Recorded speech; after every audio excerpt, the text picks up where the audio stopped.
What's up, A to Z Sports Live on a Tuesday, a big show today because the Titans actually did something that we called them to do yesterday morning on our show. Mike Vrabel firing special teams coordinator Craig Auckerman at his noon press conference on Monday following the loss of the Indianapolis Colts at Nissan Stadium on Sunday that also saw the injury to Ryan Stonehouse that ended the Titans' second-year punter in his season this year. So a lot to dive into from Mike Vrabel. The first time Mike Vrabel has ever fired a coach in a season. A lot to react to. Get your opinions on what Mike Vrabel had to say and his reasoning for firing Craig Auckerman in the season. And we'll dive deep into all of that. And then another decision that Mike Vrabel made with personnel on Sunday that was a little questionable. So we'll discuss one of those decisions that we can talk about and what's more important moving forward with a couple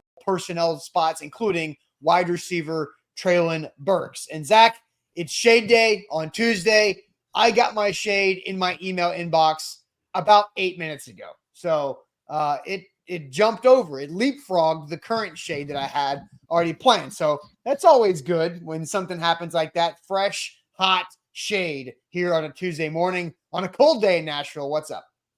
My shade is something that needs to be discussed. It has been discussed, but we need to discuss it, and I need to say my piece because I'm sick and tired of hearing a couple people on mainstream media spew something I disagree with. All right, that's the only tease I'm going to give you. We got a lot to get to today on this show. We are broadcasting live on 3 different platforms, including Facebook, YouTube, and Twitch. We will tweet out segment by segment our live stream YouTube links, which is always found on our Twitter handle at A to Z Sports. So give us a follow there at A to Z Sports. We're 25,000 strong. We give you the best coverage possible on a consistent basis over there on that handle. That's at A to Z Sports. So give us a follow there.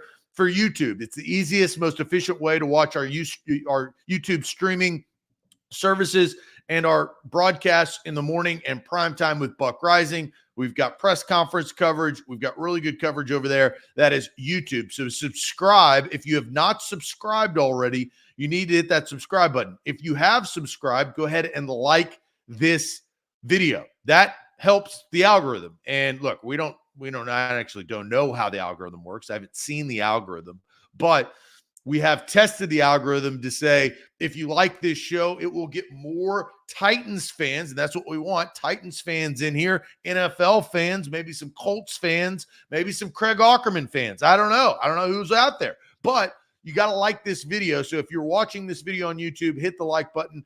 That will help everybody out. Also on Facebook, what's going on, Facebookers? Bottom left corner of your screen, share now to public. Sharing is caring and caring is sharing, as we say on this show. So share the show around. We need to pop up in your Facebook friends news feed. So if you share the show, that helps that. And let's get this party started on Tuesday. Got a lot of topics to dive into, including shade. So here we go. Yep, let's get it going officially. Welcome into A to Z Sports, powered as always by the BetMGM app. I'm Austin Stanley. He is Zach Bingham. We are Nashville's on-demand sports network, going live weekday mornings at 8 Central Time on Facebook, YouTube, and Twitch. Links to the show, segment by segment on our Twitter X timeline. Also hit us up on Instagram, TikTok, and Threads for more great Titans content. You got to thank our sponsors because they make it happen for us, and they help out all of you, like Wilson County Hyundai, and WilsonCountyHyundai.com is where to go to make them a part of your new car buying process. The Bone and Joint Institute, boneandjointtn.org, the region's destination for comprehensive orthopedic and sports medicine care. Farm Bureau Health Plans, get better with Farm Bureau Health Plans at fbhp.com/ATOZ. The Aura app, protecting your information online, and get a 2-week free trial with our link, aura.com/ATOZ. And Krebs Kubota, an elite Kubota dealer with 3 great locations in the mid-state, Columbia, Franklin, and Murfreesboro, online, KrebsKubota.com. Zach, we also need more likes on the show. We need more likes on Facebook and on YouTube. People in here are watching, are excited because Craig Auckerman was held responsible for his poor job performance as the Titans special teams coordinator, and Mike Vrabel firing Craig Auckerman on his Monday press conference in a move, Zach, that I don't know if either of us really expected it to happen. We asked the question to our audience on Monday morning, will Mike Vrabel actually fire him? I think both of us said yes, he should, but will he, in a spot where Vrabel said 2 weeks ago he doesn't believe in firing coaches in season. But here was Mike Vrabel yesterday kicking off his own press conference with the news of special teams coordinator Craig Auckerman being fired after that game against the Colts. Had a conversation with Craig Auckerman of going to move on and make a change there in our leadership on a special teams unit. I'm excited about the possibility of Tom Quinn leading that group. Tom's going to take over those duties. Brings a lot of experience and knowledge. He's a great teacher, and so hopefully, we'll be able to, continue the stuff that we've done well, which there has been some, plenty of things in there that we've done well, and hopefully, eliminate those mistakes that cost you. So I want to thank Craig for what he's done for us, certainly in the time that I've been here. But felt like this was the best thing for the team and for the players moving forward. Most importantly, the players. So with that, take some questions on the game and upcoming game here with the Dolphins. That decision, was that like something over time? Or was that just trying to evaluate what we do, who we do it with. I just felt like this was the timing was what it needed to be, and felt like it was best for the team and for the players, especially going forward. I don't recall you making an in-season move before. No, Corey. No, that had again, everything is there's no real precedent to anything. It's you try to get a feel for what's best and what's needed, and whether we've done something in the past, there's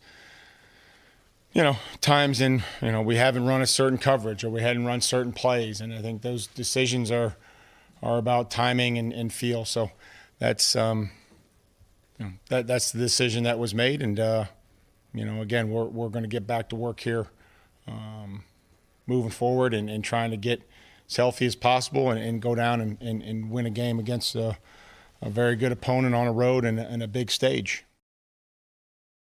On his press conference yesterday, talking about the firing of Craig Auckerman. He attempted, let's talk about the Dolphins game in primetime, right? Let's take questions about that. And then several questions from Titans media going back and forth to Vrabel about why. So, Zach, what was your reaction? What was your level of surprise when you actually saw the reports and the tweets and the audio coming out from that press conference at noon that Mike Vrabel actually did it? He did it. I was shocked. I don't know. My initial reaction after watching that video, I don't know if it was completely Mike Vrabel's decision. And you ask him, what you said a couple of weeks ago, you don't do this stuff. And now all of a sudden, and I know things change, right? That's the answer. Well, things change, circumstances change.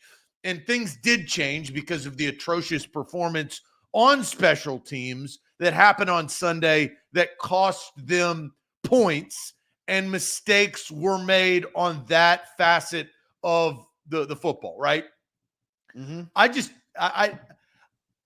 It was surprising. I didn't think that he would do that. Even if it got to as bad as it did, because it got so bad where points were cost, extra points were had.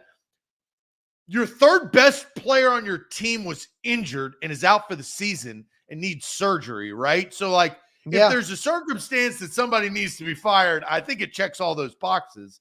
Yeah. Well, but when Vrabel's speaking, he's not really coming from that needed to happen. We can't do that. We cannot.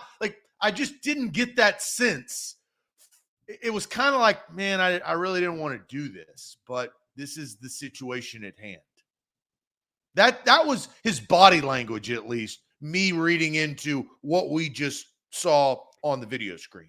Right, which why you should not speak in absolutes, because this was 2 weeks ago yesterday from Mike Vrabel wearing the same pullover. Thursday. When it comes to not making changes on the coaching staff, you talk about, just going back out there and coaching it and repping it and things like that.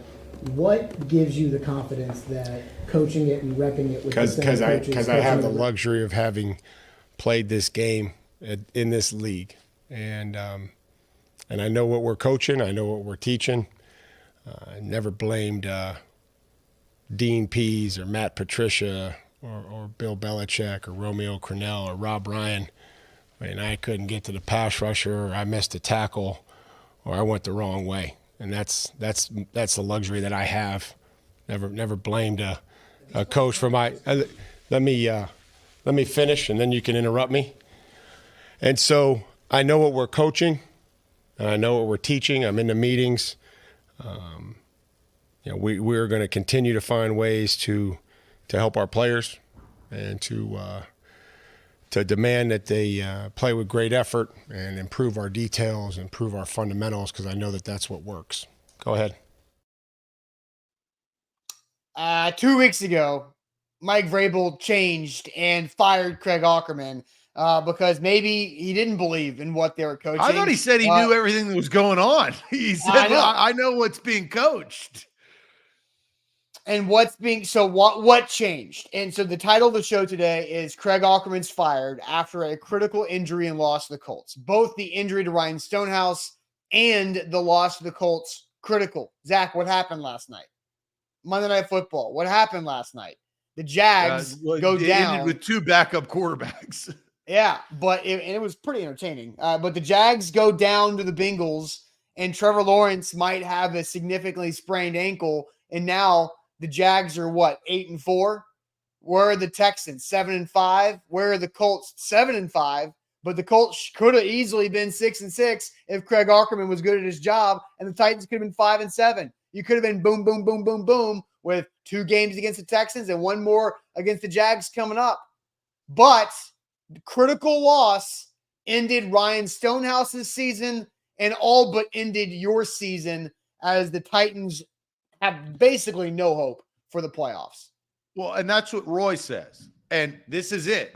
A game was lost because of it. Roy is correct. And you know what I think gets flown under the radar?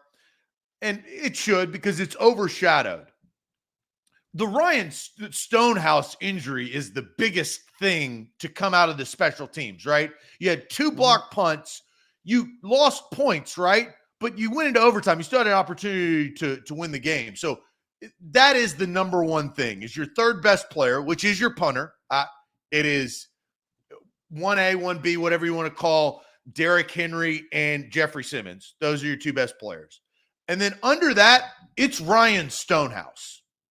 He affects the game more than anything else, right? When you talk about that, D-Hop is up there. Ryan Stonehouse is better at his position. It just is. He's a Pro Bowl caliber player. It might be 1A, 1B, 1C with those 3 guys. They all got hurt on Sunday. Fair. All of Here them. is what I think gets overshadowed. Austin, be it a veteran quarterback, that hold, whose responsibility is it that whatever player goes in on special teams needs to execute and know how to execute and be ready to execute? We can all sit here and say, well, yeah, Ryan Tannehill, he's a veteran quarterback. He's thrown into a backup role. He's making $30 million. How many times has he actually practiced holding during the week? That's a good question to ask Ryan Tannehill. Well, it didn't look like he had practiced that many times prior to being thrown into that situation. And it was a weird situation, but I bet you and this is his opinion, Austin, I bet you he practiced more times on the sidelines after the botch snap than he did the 3 weeks prior to that hold. Nick Folk was asked in the locker room after the game, when's the last time you practiced holds with Ryan Tannehill? And in a spot, Nick Folk said a couple weeks ago. Zach, there you go. A couple weeks ago could have been September. right? Like in Nick Folk's in-season brain, a couple weeks ago might as well have been September. I don't know, because Ryan Tannehill was out with an ankle injury for a good bit. You were on bye. You flew to London and came back. I don't know when the last time that's that Craig happened. Auckerman. Craig Auckerman's responsibility is to have his special teams players, whether you make $30 million or $300,000 a year, ready. And the fact is that his guys weren't. No, they were not. So let's discuss this. One word. What is one word to describe Mike Vrabel firing Craig Auckerman after the Titans loss? What is one word to describe Mike Vrabel firing Craig Auckerman after the Titans loss to the Colts? But Zach, tell us all about Farm Bureau health plans. Yeah, FBHP.com is where to go to get your new health plan. I got my new health plan in, I guess it was 2021, even dating back to that, right? 2021, 2022. I'm going into 2024 with a health plan that I trust and I value. 200 plus locations across the state of Tennessee, health, dental, and vision. Farm Bureau Health Plans of Tennessee has been helping Tennesseans for over 75 years, and they can help you like they helped me. Get a quick health assessment, and then you get a quote. Once you get a quote, you actually make that decision, not anybody else, on if you want to switch. I made that decision based on money. I've saved 20% by switching over, and better coverage. Visit FBHP, that's Farm Bureau Health Plans, FBHP.com/A to Z. All right. Also with BetMGM, you can always win big with our first bet offer bonus code ATOZ Sports, but you also get NBA bet insurance tokens with BetMGM. So we're getting deeper and deeper. It's that month of NBA basketball when you turn on the TV on Christmas Day and boom, you're right there with a lot of league action. So you get bonus bets up to $25 back with these bet insurance tokens with the NBA. So check out the NBA bet insurance tokens with BetMGM. BetMGM and GameSense remind you to play responsibly. BetMGM.com for terms and conditions. 21 or older, Tennessee only new and existing customer offer. All promotions, subject to qualification, other requirements. First online rule, money wager only. Rewards issued at knowledgeable bonus bets. Bonus bets expire 7 days. And for problem game sport, call Tennessee Red Line 800-889-9789. Zach, I'll send you the chat asking one word. What is one word to describe Mike Vrabel and the Titans firing Craig Auckerman after that loss? Lamar goes with needed. Tress goes necessary. Stoned. Man, that's a good. Stephen, I think you're getting the love of the show. That's an author type work by Stephen King, our author right there. Stoned. I like that. Finally, from Burning Devil. Good from IR. Pressure from Bork. Late from Randall. Uninspired from Duran. Beginning from Skip. Late from Billy. Justice from Yannick. Deserve from Jimmy Morris. Mr. Jones goes with Timmy Time. Happy from Cost 66. Surprise from Clayton. Adios. I like that word, Jake. Jake's slowly starting to get back in my good graces over the last couple of weeks. He's a little brown nosing right there, right? Jake Hughes, big kiss ass to Zach. There you go, Jake. Hey, my guy Jake. I like that. I like that word right there. If you listen to the end of the show. Steven says Carthon.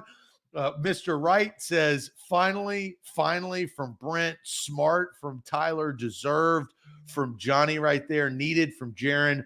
Troy goes late. Necessary again. Accountability from Herschel. Influenced from Jason. I kind of like that too. Late from Scott. Surprised. Curious. Forced. Overdue. A lot of really good words. That's why we love to do these on the backside of emotion. And I'll take this real quick because Ernesto goes with Amy fired him. And I just can't buy that this was Mike Vrabel's idea. I just can't buy that it was Mike Vrabel. So I think told. That's my one word. Told. Instructed. Okay, told's a little harsh, right? Instructed. No, I told's fine. It just, you said told the way that the Philly fan said that one time that went viral, or maybe think of that. So there Told. you go. Instructed if you get your feelings hurt, then I'll say instructed instead of told. All right. So you think Mike Vrabel didn't want to do this? And we can let's go back to the tape. Let's check the tape. Does this feel like Mike Vrabel's decision based on watching his body language on the tape? So let's check the tape. Had a conversation with Craig Auckerman of going to move on and make a change there in our leadership on a special teams unit. I'm excited about the possibility of Tom Quinn leading that group. Tom's going to take over those duties. Brings a lot of experience and knowledge. He's a great teacher, and so hopefully, we'll be able to, continue the stuff that we've done well. I will say this real quick. I did some digging last night. I could not get confirmation that, he was told to do it, but there were some conversations that said that made sense. Well, everybody can go read Buck Rising's article at A2ZSports.com. Buck kind of feeling the same way. The Mike Vrabel emotion a little bit reminded me of something we saw earlier this season with his quarterback decision he had to make. In certain situations, it's been held, that information, for maybe a competitive advantage. Why did you decide against that and to go ahead and make the announcement public? Well, I just felt like for everybody involved, and so that we can move past it and, make it clean. And, again, I don't know, hold it. And, it's the decision I made. Yeah, it's hard to hold it in this day and time, too. We just made a decision and went with it and felt like, hopefully now the focus can be on our preparation and how do we find a way to win a game on the road. You had an extra day. I've never seen that clip. I've never seen that clip. Wow. That was God. That gives you the shakes just watching. That is the most uncomfortable head coach in a position on a show that he does not want to be on that I have ever seen in a very, very long time. Now, coaches really, I don't want to say all coaches, majority coaches don't like doing those shows anyway, right? Because you're asked, and Mike Keith does a great job of not pinning him in a corner, but God, uncomfortable. So that was in reaction to Mike Vrabel making the decision to go with Will Levis moving forward instead of Tannehill. He was way more emotional with Tannehill, but there was a little bit similar cadence and rhythm and how he kind of was like, and he kind of tried to energy himself out of it, okay, and move forward to win a game on the road. All right, let's talk about the Dolphins. And no, nobody's talking about the Dolphins. We're going to follow up on questions on why this happened and what changed from 2 weeks ago when you said you didn't believe in firing coaches. But so your one word is told. You want to go with told? I like told. I like told better than the other word you said, instructed. My one word is consequences. These are consequences. And regardless of who made the actual decision to fire Craig Auckerman, if it wasn't Mike Vrabel, if it was somebody else upstairs that we're kind of hinting at, then that's consequences for Mike Vrabel too, because you got one of your best players killed on the football field. Ryan Stonehouse sitting duck vulnerable back there, and you couldn't protect him. And so it is the consequences that Mike Vrabel had to go back on his word 2 weeks ago, had to go back on his word and make a decision because they were unable to protect their players. And if you can't protect your players, then you're not doing your job as a coach. If you're another option, I'll say that for later. But if you cannot protect vulnerable players, you can't do your job because there are consequences to that. Craig Auckerman has consequences. Mike Vrabel has consequences for having to go back on what he said 2 weeks ago. And Ryan Stonehouse has the worst consequences because he's having season-ending knee surgery, and we frankly don't know what all got messed up in that knee, his plant knee that I talked about yesterday quite a bit, of my concern for his PTSD opportunities moving forward, of having a plant leg right there after he gets it all surgically repaired. Yeah. There are consequences. And the tough part, we've talked about the impact of what the losing to the Colts actually is doing for the season, especially with the Jags in that situation, the Texans ahead. Mike Vrabel's probably got his hardest coaching job from here into the end of the season, because they're not playing for anything anymore. Everybody knows it. And now fans, like fans should do at this point in the season, they're going to be kind of in the back of their mind rooting against you. And whether that's right, wrong, and different, they want a draft pick, because this team needs help, Austin. This team needs better players. This team needs better protection. It needs better wide receivers. It needs better secondary players, right? You need to replace Kevin Byard. You need to replace the corners. Like you're going to have probably replace Danico Autry at some point, right? So they need better players, and better players usually come at the top of the draft. So Mike Vrabel has got to hold this together, and looming on Monday night is the best team in the American Football Conference for the first time since the 1980s, the Miami Dolphins. And then you got the Texans that are hungry, vying for a playoff spot. And Austin, I always talk about the Seahawks are vying for a playoff spot too, right? They're still scratching and clawing for one as well. And at the end, I was like, well, the Jags may be a meaningless game. It's not going to be a meaningless game anymore. That game is going to mean something for the division or for the wild card.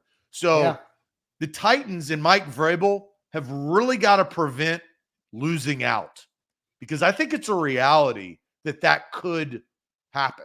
No, I don't disagree at all. So I had a second one word, and I want to kind of parlay into that and discuss more of this. We've got some super chats, and you brought up something about the Kevin Byard trade that honestly kind of goes into what my second one word is going to be here. Reacting to the Craig Auckerman firing from Monday here on A to Z Sports on this Tuesday morning. Please hit that thumbs up button, like the show for us. That goes a long way. My second one word here. But first, let me tell you guys about A Moment's Peace Salon and Day Spa. amomentspeace.com/Christmas is where you should go to be prepared for this holiday season. If you want to guarantee yourself a win and be a holiday hero, you go to amomentspeace.com/Christmas, because if you get a gift card for that special person in your life, it could be your spouse, your girlfriend, your boyfriend, your mom, your grandma, your dad. Everybody needs a little peace in their life, and amomentspeace.com/Christmas is where to go. You get a half day of peace. Choose from European facials or hour-long Swedish massages, or manicure pedicure that goes about 3 hours. A couples massage, I highly suggest that one. Hydrofacials that are a big deal these days, or the full day of peace that is a 6-hour experience of all peace right there. So be a hero at the holidays. amomentspeace.com/Christmas to guarantee yourself a win this holiday season. A to Z Sports. My heater continued last night. Ball night last night. In-season tournament, baby. Some same-game parlays on the NBA. Now, I could have had the full sweep. I had a really good same-game parlay with the Pacers and the Celtics. Zion Williamson was meandering down the court. Only had 10 points, which killed my late-night one. But back on the saddle again tonight. You got the Western Conference and the Lake Show tonight against the Suns. So that's going to be entertaining in-game tournament. See what happens. Plus Giannis and Dame Lillard.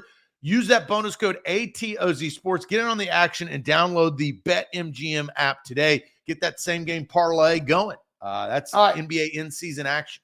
That's right. All right. So my second one word I think is interesting too, because what I truly believe here, Zach, is the Titans were unprepared. I just talked about how you can be prepared with amomentspeace.com/Christmas for the holiday season. But the Tennessee Titans were unprepared for a long time when it comes to their special teams units, and unprepared to deal and react in the correct ways with Craig Auckerman. They got caught with their pants down, and it cost them big time. They didn't know how to respond correctly to the first block punt against the Colts. Like you quoted George W. Yesterday, fool me twice, shame on me, I think, whatever that saying was. But Craig Auckerman did not prepare his players for multiple different looks and chess matches that Brian Mason, the Colts special teams coach, has been doing. By the way, A to Z Sports.com, our guy Destin Adams, who covers the Colts for A to Z Sports.com, threw out an incredible piece yesterday about Brian Mason. Did you know that Brian Mason has the nickname as the kick blocker? He is the kick blocker. That's a pretty good nickname if you're a special teams coordinator. Yep. The last 2 years, Brian Mason was in college. He was at Notre Dame a year ago, and he was at Cincinnati the year before that. And when he was at Cincinnati, they blocked 7 field goals, which led all of college football that year in 2021. In 2022, he went to Notre Dame, got a big promotion from Cincinnati. He went to Notre Dame, and they had 7 blocked punts in 2022, which was more than what Notre Dame had that entire decade before. And now he comes in here and he gets your ass twice in one game with about 2 minutes off the game clock within the two, and your punter is on IR and going to be on the surgery table later this week. And the Titans were caught unprepared because they didn't know what they were facing. And this is the second time. The Colts have played the Titans this year. You'd think Brian Mason, who is a punt blocking god, didn't go look at the tape from the first game in Indy and be like, oh, we can get these guys. He got them twice. Like, that dude's flying back to Indy with a dub just thinking, man, I'm getting a raise. Look how good I am. I am a badass because I just got them twice. And, I mean, serial kicker killer. That's coming in from Burning Devil. Brian Mason, dude, is a serial kicker killer right there. Now, that's good information. That's good reporting. Shout out to Destin right there, our guy at A to Z Indy, because I didn't know any of that. And yeah, it's insane. It makes now a lot more sense. And if let's just flash back to London. Craig Auckerman was unprepared there. The Titans defense gets a stop right before halftime because the game clock and play clock, the Ravens have to punt the football. Kyle Phillips had no business being anywhere near that punt, but Craig Auckerman wasn't prepared to coach him to do that. And Phillips tries to catch it, muffs it, and then the Ravens steal 3 points in an 8-point final score. So they should have fired Craig Auckerman a while ago, because we've been this for years. They can't find a guy who can catch punts. They can't find a kicker until they trade for a 38-year-old Nick Folk. And Ryan Stonehouse and Brett Kern covered up a lot of problems with Craig Auckerman's special teams over the last 6 years. Before you read the super chats, do you think this opens the door now to in-season firing? Because you know what we hadn't seen for a long time? Mike Vrabel, whether it was told, enforced, forced, instructed, he finally fired a coach in season, right? I feel like that's one thing that once you do it, you're apt to be comfortable of doing it again. You've popped the Pringles can. You can't just let them sit there and go stale. So that's something to watch. I'm not saying he's going to go on a firing spree, but you kind of wish that this would happen earlier so Todd Downing didn't survive last year. Well, and I think there was some I still will go to my grave thinking that the DUI was influenced on them keeping him for the season. And whether that's right, wrong, indifference, but that would have been I think opened up a can of worms. You talk about you can't put that back in the can. You couldn't have put that back in the season. No, I agree. I think if Todd Downing did not get a DUI, he was more likely to be fired in season. Even though on the outside it looks like you have all the reason to fire a guy because he got a DUI, but it was leaving the facility after being on a team flight. And there's a lot of muddy water that goes into that. But I also think too, like, why did it have to get to this point? Why did it have to get to Ryan Stonehouse significantly injuring his knee for somebody to be fired in season? Because Mike Vrabel's a player's coach and a coach's coach. But he's a guy that and I'm not saying he can't be mean or like, get in your face or, hold you accountable, all of that stuff. I just think that he has been a player and he has been a coach, and he's been an assistant coach before, right, Austin? So I think he looks at it from their perspective, and maybe he'll look at it from a different perspective now that he's crossed that threshold. Yeah, and Bork has a comment that I favorited earlier, because I'm not going to play the Vrabel video again because it's about 50 seconds into it. But he said, most importantly, the players, a.k.a. he got the best player in the league hurt. I don't know. Ryan Snell's not quite the best player in the league, but he's pretty damn good at what he does. Mike Vrabel said, I counted it 3 times during his 3+ minutes of answering questions about the Craig Auckerman firing, where he said, do what's best for the players. And then he doubled down on, most importantly, the players, because that's who lost in this. Was the player lost because the coach was unprepared.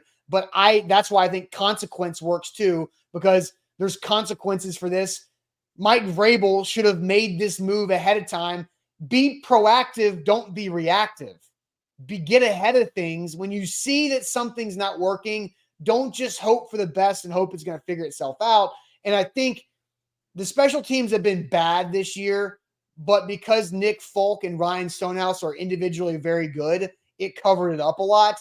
And you had Andre Dillard, and you had NPF, and the other injuries, and the quarterback play, and the secondary play, Christian Fulton. But you had all these other stuff that were offense and defense issues, where special teams issues were covered up because Nick Folk was your best asset.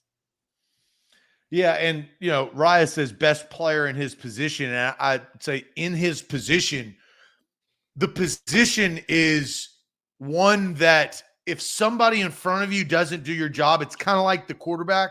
You could get destroyed. That's why we say left tackle is so important. And to see, like last night, Trevor Lawrence's friendly fire is unfortunate, right? It just happened. But when somebody singular doesn't do their job to get a player hurt, that hits harder. And I think that's where this team is after the Stonehouse incident. Yeah. All right. So some more. Kenny says, finally cut off those friends. Craig Auckerman and Mike Vrabel never had a working relationship before he brought in Craig Auckerman. So Craig Auckerman was technically an outside hire when Mike Vrabel's known for keeping the inside hires. So, did they develop a friendship? There for a while? Yeah. He's been the only special teams coach in Mike Vrabel's tenure.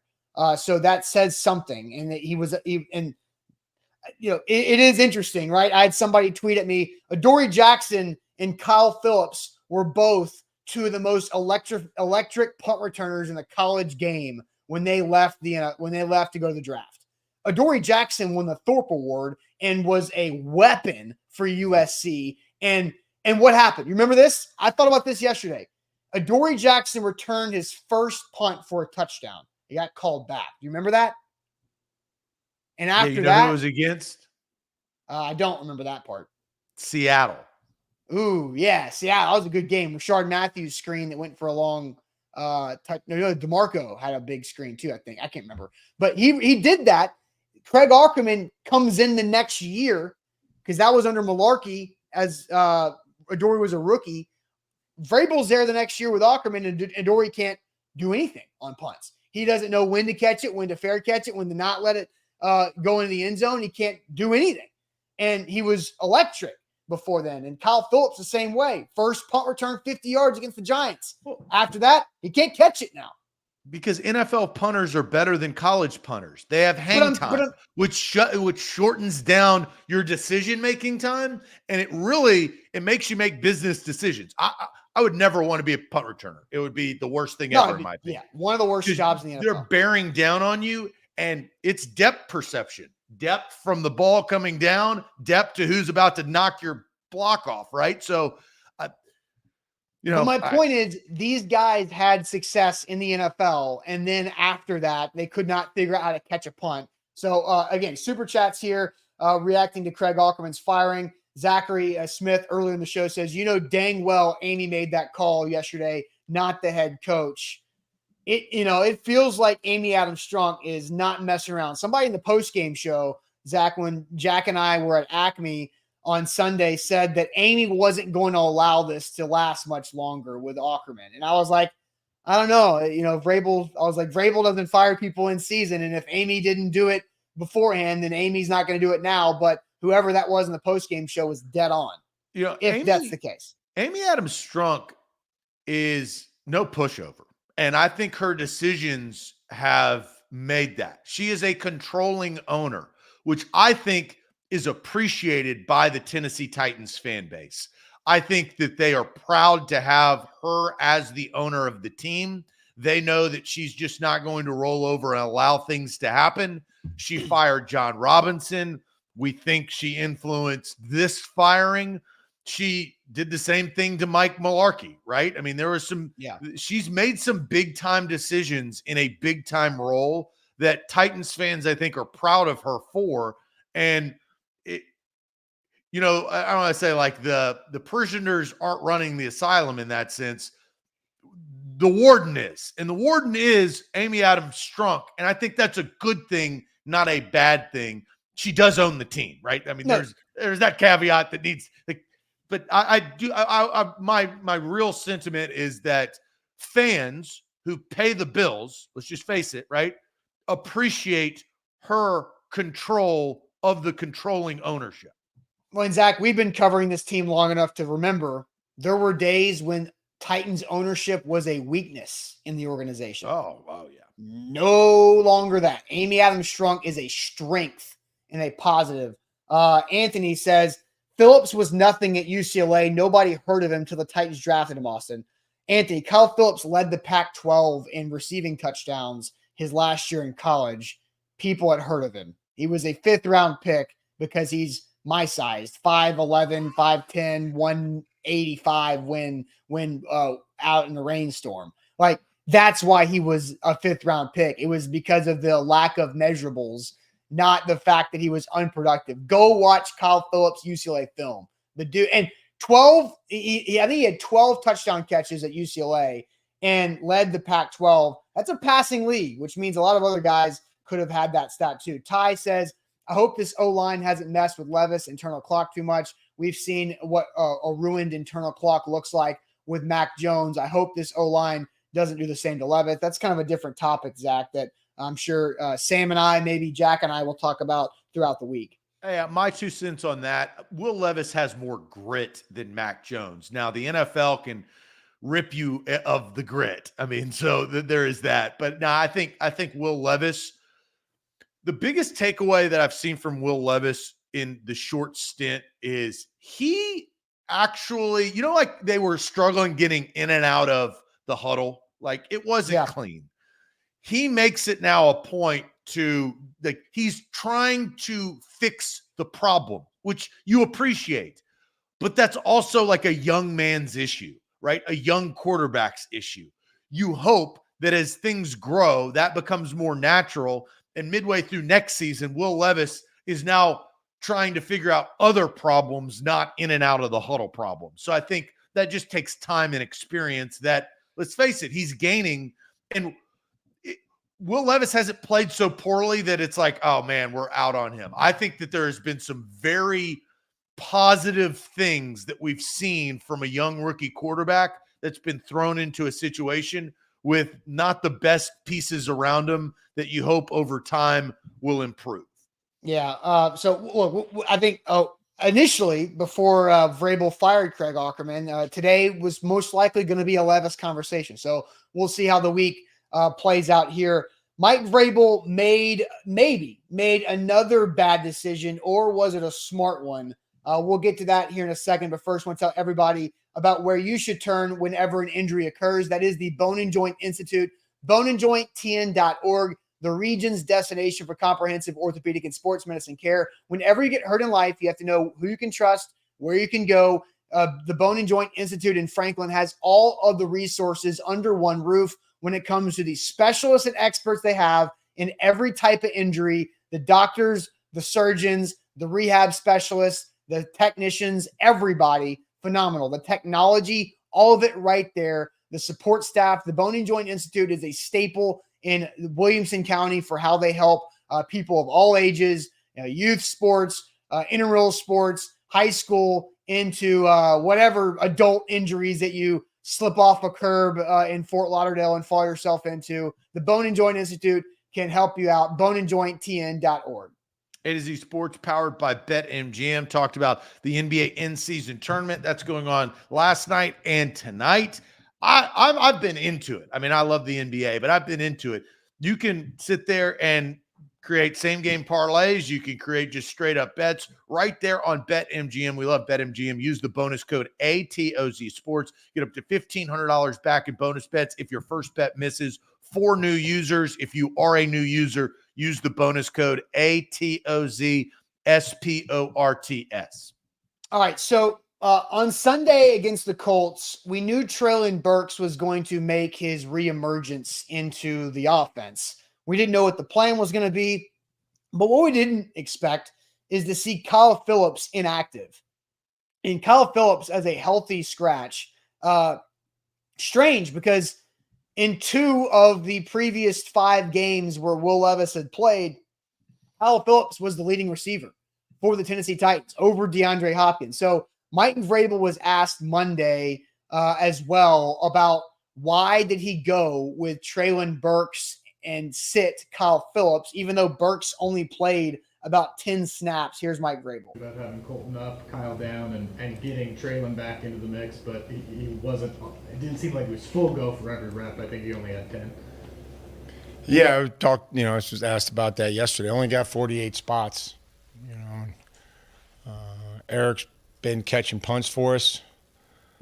So special teams and the role that it would play. I would say that Colton's impact on special teams has been noticeable and been really fun to see and cool to see. Wanted to try to get Treylon back going, whether that was for the amount of snaps he played or maybe, a few more. Not sure, didn't know. It's hard to tell kind of going into a game exactly how many snaps, but knew it wasn't going to be the full amount or 40 snaps. So hopefully that can increase. And, I know Kyle will be ready, to go. It's just you have to try to make a decision on how many players, come to the game based on who does what and the role that they'll play. So, look, it is a tough spot, right? Colton Dowell has been legitimately good on special teams, and I think there's a trickle-up effect in this situation with Colton Dowell.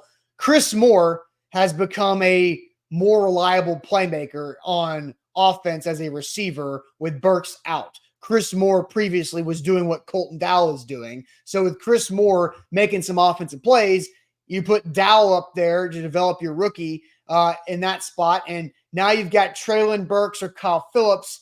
You sit Kyle Phillips because you want to get Treylon Burks to get a sweat in to knock some rust off, but he only plays in 10 snaps, and he didn't get a target.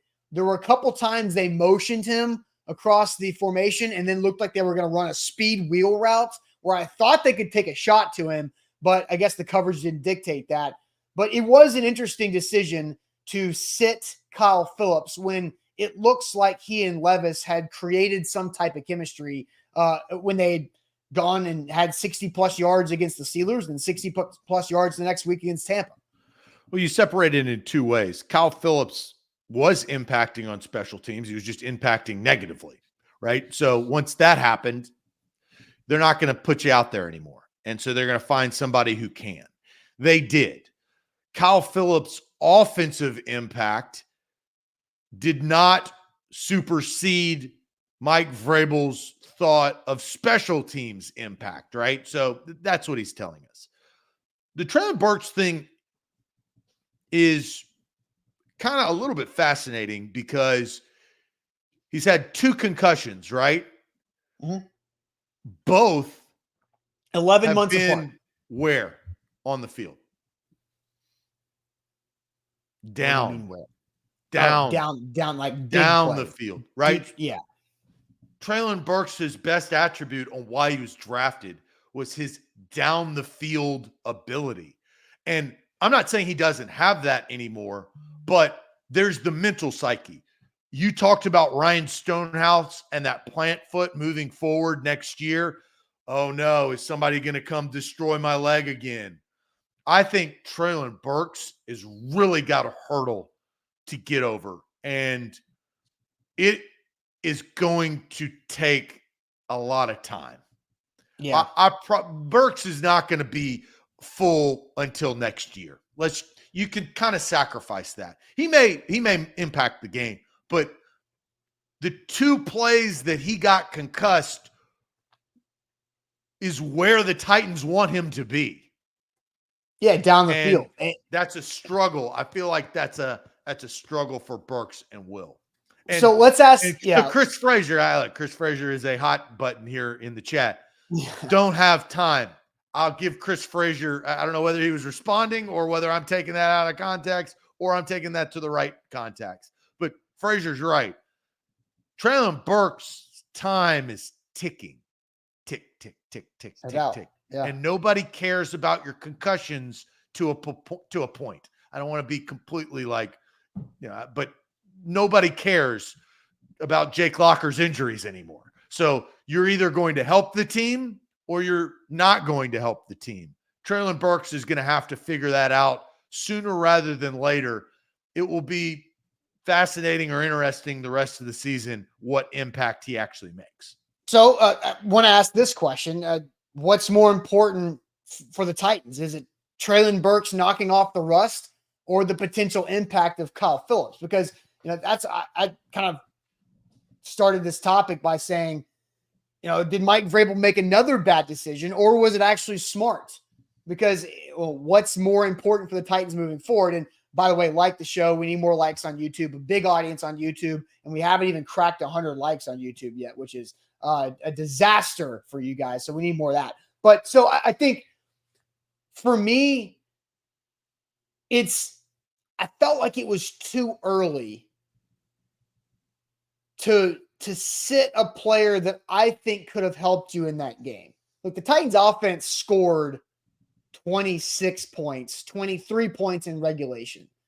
I think Kyle Phillips on a day where Will Levis was sacked 6 times, I think Kyle Phillips would have been valuable on Sunday. And like I said at the beginning of the show, it was a critical loss to the Colts. The Jags lose last night. You would have beaten the Colts if it was opposite on Sunday. The Texans win. Your AFC South teams have 8, 7, 6, and 5 wins if the Titans can hang on and win that game against the Colts, and you're still alive. Like, I don't think it was the right move to say Kyle Phillips might give us legit production because we've seen it with this quarterback, and sit him down and then say, well, we just need Treylon Burks to sweat a little bit and to go out there and get a dozen reps. I would have liked to see Kyle Phillips in there. I think it's a tough question. Let's see what the chat says. Burks, 5th-year option looming from Stephen King. Hate to say it, but Kyle Phillips, so more. Real quick, on the Burks 5th-year option, you do that after year 3. So they have another year of Burks before they have to decide that. Well, I'll circle back on that. Kyle Phillips, unfortunately for Billy Jones, potential impact of Phillips, DeMarco Phillips, potential impact of Phillips. Burks has shown enough.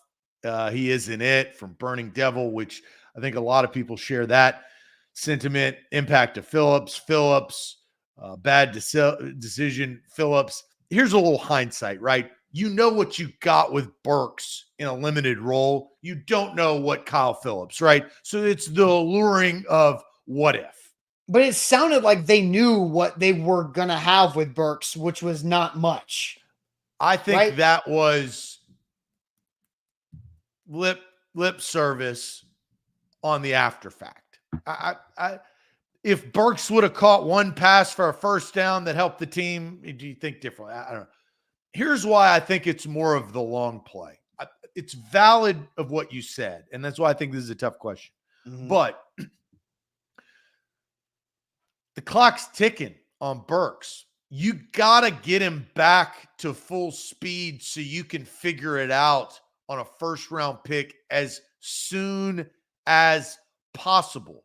And if you sit him out another week, you're delaying now this week against the Dolphins, him only playing 10 or 15 snaps. I don't know how many snaps he'll play on Monday night, right? They may this is a serious injury that has happened twice to the brain. And I'm not quoting a Saints former coach, Greg Williams, but you know what it is. You know, for the decision of Treylon Burks, you got to figure it out. So I think you sacrifice Kyle Phillips, who hasn't been superb. Maybe he gives you more than what you got, but you got to find out about Treylon Burks, because Austin, you may be drafting a wide receiver over Burks in this year's draft. Like over in the sense of he may be a second or third round pick. Well, I mean, he might get Corey Davis, right? Because the Titans drafted Corey Davis in the first round, and 2 drafts later, They AJ get in the Corey second. Davis. But Which would be a great thing. That's what I'm saying. Like, that'd be great. Like, if Treylon Burks could be Corey Davis, good. Like, at this point, great. Be Corey Davis. Go get 700 to 900 yards in a season and catch a few touchdowns while having the other dude opposite of you. And well, Esco says the real question, and you mentioned this, Chris Moore or Phillips, right? I think that was eloquently said at the start, is like Chris Moore has done more in the last several weeks. But you all go back to if Kyle Phillips was a special team threat, a positive threat, Kyle Phillips is on the field. He cooked his own goose. No, I agree. I agree. And then sightseeing, because it's a super chat, I have to do it. The AJ trade just hurts more and more. If that wasn't a super chat, I would have let it fly by and not have played it. It will never go away. It's one of those scars, boys and girls, that you look down and you'll get through. It doesn't hurt anymore, but now you know you what don't look as beautiful as you used to because of the scar. No, you know what? You know what the AJ Brown trade is, Zach? It's the drunken tattoo you got. Oh, God. That it was because no, it's removed though. It's not there. It's not there anymore. But you go through a lot of pain to get a tattoo removed these days. But it's a drunken tattoo that you made a decision on that you thought was going to be fine and going to play out better for you, but now you regretted it, and you have to go through a lot of pain to get that out of there. Rough. I still think it's the scar, the tattoo. But you chose to do the tattoo. The tattoo was never that cool. Yeah, like AJ Brown was really cool for a period of time. That tattoo was never like, dude, that's so sick, man. That is 1,000-yard type tattoo, man. Oh my gosh, I'm so jealous of that tattoo, bro. It's so awesome. I love that barbed wire, man. That never happened. So that's why I can't get on with the tattoo. But you chose to get the tattoo. The Titans chose to trade away AJ Brown. AJ Brown is cool. That's why I said it was a drunken tattoo. It was a bad decision, drunken tattoo that you made the decision. You chose to do it. You didn't choose to get the scar. That happened. That's my difference. All right. We can move on from that because we're just talking ourselves in circles. Time for a shade here. Big shade here on this Tuesday that we throw shade. But first, Krebs Kubota. They are where you should go for all of your equipment. I've talked a lot about being prepared. Well, get prepared for the spring weather by going to KrebsKubota.com and to get all of your equipment you need before the end of the year to have your property looking how you want it in the springtime. Krebs Kubota is an elite Kubota dealer with 3 great locations in Murfreesboro, Columbia, and in Franklin. What does it mean to be an elite Kubota dealer? It's all about how you can get the best equipment with the best warranties in the market. So Kubota, the best equipment around, and the Kubota warranties is the best too, because look, equipment, you're using power, machinery, things are going to break down. You need the best warranties. That's why you need Krebs Kubota online, KrebsKubota.com.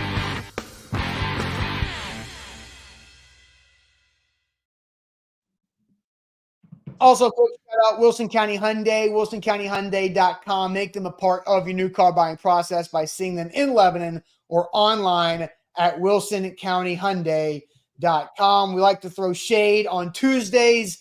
Get whatever it is off your chest that you've been hanging on. I'm sure there's some Florida State fans that are feeling like they deserve to throw some shade. At Acme downtown, there was a Florida State fan who was, going through it, but he was a good guy. Talked ball with him, and he understood it, but he didn't like it. So there's a lot of shade that could be thrown out there.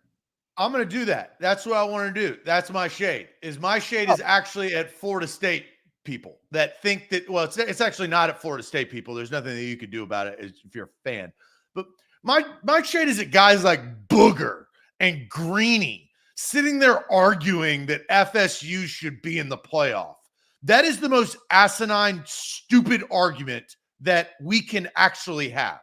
Nobody in their right mind, especially if you get paid to watch football, thinks that FSU deserves or needs to be in the college football playoff. They don't. Who is a better football team, Alabama or FSU? Who's a better football team, Georgia or FSU? Everybody right now, it's unfortunate, but that's the whole reason why they created a human committee, is to prevent these things. If you're just going based on wins and losses, get the computer back at BCS. Get the Packard Bell out of the closet. Just do that. But that's the whole reason why you have a human committee, is to prevent teams like FSU getting into the playoff. That's the whole point. They are really trying to prevent TCU Georgia, that everybody turned off at halftime, and all the advertisers spent millions and millions of dollars for their fourth quarter ads that nobody watched because it was 45 to slaw. So my shade is on everybody thinking that FSU should be in this playoff. They should not. Is it an unfortunate circumstance? Yeah, it is. But players get injured, right? Trevor Lawrence and the Jags last night, they were on the verge of 9-3. Their quarterback got injured. They're not the same team. CJ Beathard ain't the guy, right? And so Florida State should not be in that. Let's see what happens. And I hope Georgia, absolute. And I will say this. I hope that FSU pounds them, or Georgia pounds FSU into the ground. I hope that it's 45 to slaw and Georgia does a TCU number on Florida State. I don't have anything against Florida State. It's just everybody thinking that Florida State should have been in there. They should. Look, they shouldn't have been in there. It sucks. It's unfortunate. I feel bad for the players on that team. I feel bad for Jordan Travis. That just sucks. It is what it is. You have a injury to the player that made all the difference. Florida State's points per game with Jordan Travis and without Jordan Travis went from like 44 to 22. They matter. And the Jags points are going to be different from Trevor Lawrence to CJ Beathard. And Brent's acting, you got a boogerillo in your nose like Booger. I guess the regular season means nothing, Zach. Florida State won non-conference games against LSU and Florida. No one cares, Brent. The only thing that we care about is Jordan Travis. And the committee said that. They were honest. Like, again, not a great situation, but you don't have your star quarterback. You don't. It's like Malik Willis being led into there, right? You're not going to do that. The Titans are drafting a different team from Ryan Tannehill to Malik Willis. So nobody wants to see that. And that's what the human committee votes on, is what people want to see, not who went undefeated. It's why last year when Alabama was ranked 5 and Tennessee was ranked 6th and Bama went to the Sugar Bowl and Tennessee went to the Orange Bowl, I was okay with it because all the Vol fans saying, oh, but Tennessee beat Alabama head-to-head. Yeah, when Hendon Hooker was playing. Hendon Hooker's not playing. Their line is good. So there is a difference in that. It's not that difficult if you look at it objectively and say, what is the current state of the team? And when it comes to Texas and Alabama, that is a apples to apples thing. The players are the same guys. Has Alabama gotten better throughout the year? Yup. Has Texas played well? Yup. And they blew the doors off of Oklahoma State to show how well they're playing right now. So it It was just a situation. I was glad that Georgia was out because I didn't think they deserved it. I think their easy-ass schedule that includes Georgia Tech every year finally bit them in the ass, and I'm happy for that. But they got it. Georgia didn't deserve to go. And everybody's saying like Florida and LSU. LSU at the beginning of the year is a different team at the end of the year, right? And Florida blows. Florida's not good. Like, stop sitting here waving the torch on Florida. And Connor says, if FSU beats Georgia, I'm going to give a big old slice of humble pie. Connor, you got to think it's a two-step process. It's not a singular game. Do I hope that Georgia beeps the pulp out of FSU to shut everybody up? Yes, I do. But what they're trying to prevent is the TCU. So if Florida State would have beaten Michigan, let's say, as a 4 seed, the committee didn't want to have a blowout loss in the championship game again, right? So it's a 2-game decision, not a 1-game decision. I'm glad we're moving on to the college football expansion that I've been if you followed this show, you know my stance on this. And Austin and I have had many of argument.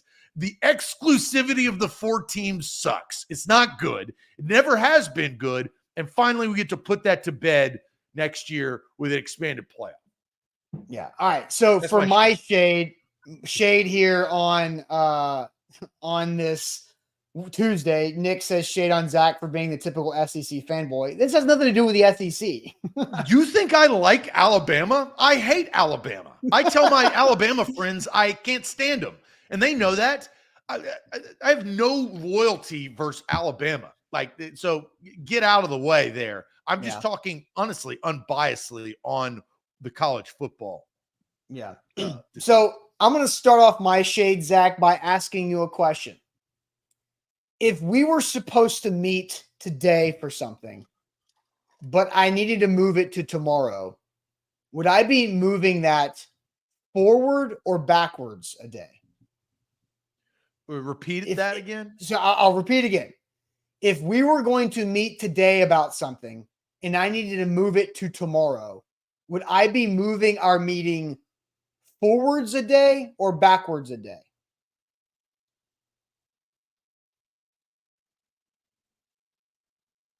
It's tough because, look, you could say you're pushing back the meeting.